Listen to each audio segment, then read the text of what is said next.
Well, joining me live is Liberal Senator Jane Hume. Good morning to you. Good morning. We will get to the roundtable in just a moment, but firstly, I thought I'd get your thoughts on the top story.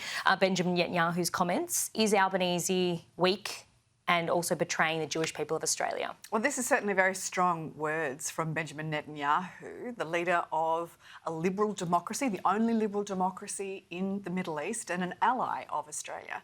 And you can understand why he would feel betrayed by Australia and by Anthony Albanese, because let's face it, recognising a Palestinian state goes against everything that Benjamin Netanyahu is fighting against. While there is still Hamas that is in control of Gaza, while there's still 50 hostages that are unaccounted for, and while there is still peace that needs to be negotiated before we can get to a Palestinian state.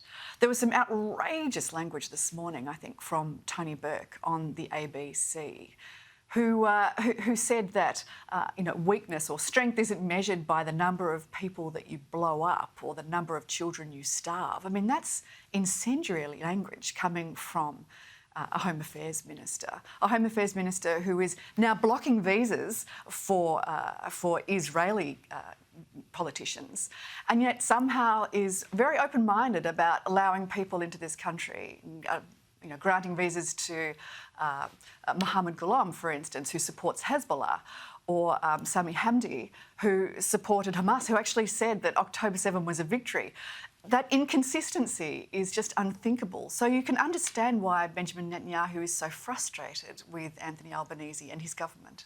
We heard from Julian Hill this morning on First Edition with Pete Stefanovic, and he was talking about Tony Burke is doing a wonderful job, that he's stopping hate and division from coming into the country.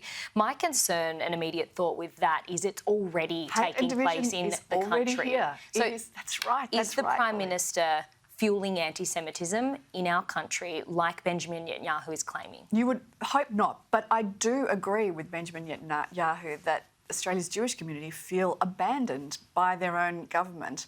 And, I really feel for Josh Burns, and I know you're going to speak to him later, that every time he walks around his community, his electorate, he must be approached by his own community who can do nothing but express their frustration that their own government has abandoned them. What is our Anthony Albanese to do then? He has condemned anti-Semitism. He's always been very firm on that. As soon as anything has happened, I covered the Melbourne synagogue attack. When that happened, he was quick to condemn that. He has always condemned anti-Semitism in our country. What do you want him to do? I think we want an even playing field. It seems to be so unfair that a pro-Palestinian march can walk through the city, can intimidate Jewish Australians, that we can still have anti-Semitism on campus that's running rife. It does seem to be one rule for some and another rule for others. That's entirely unfair. On recognising a Palestinian state, though, I think we need to be honest about this and say recognising a Palestinian state, preempting that before the hostages are returned, before there are peace talks, before there is an understanding that Israel has a right to exist. That is in fact provocative, that unfortunately it's not going to see the return of hostages any faster. It's not going to see the swift passage of aid to the Gazan civilians. It's not going to bring about peace any quicker.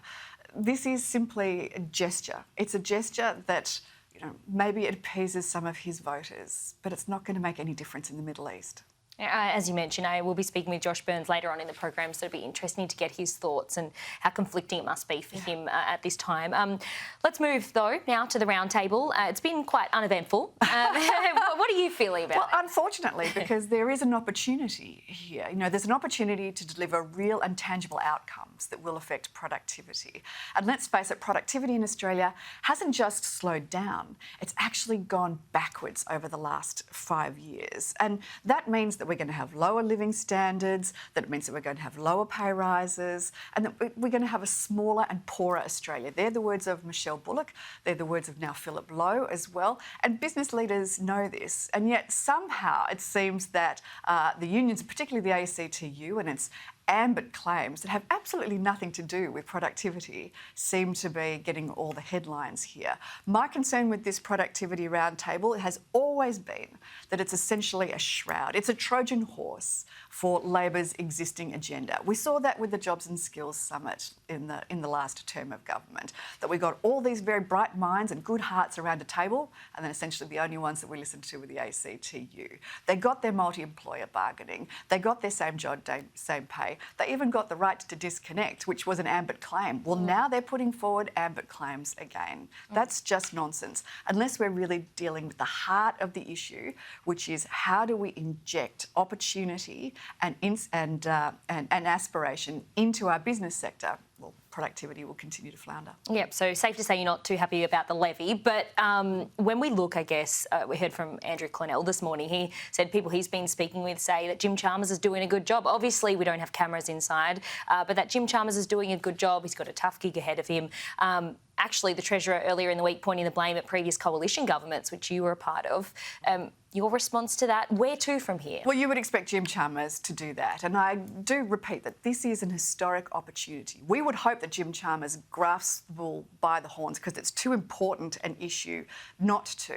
However, how powerful is Jim Chalmers in his own caucus when you've got Anthony Albanese contradicting him at every step of the way? We want to see real change. Today they're going to talk about reducing red tape, something that the coalition has been passionate about. In fact, two issues. One is the National Building Construction Code, pausing that. That's a terrific idea. It was something that we took to the last election. Finally, Labor are now talking about it.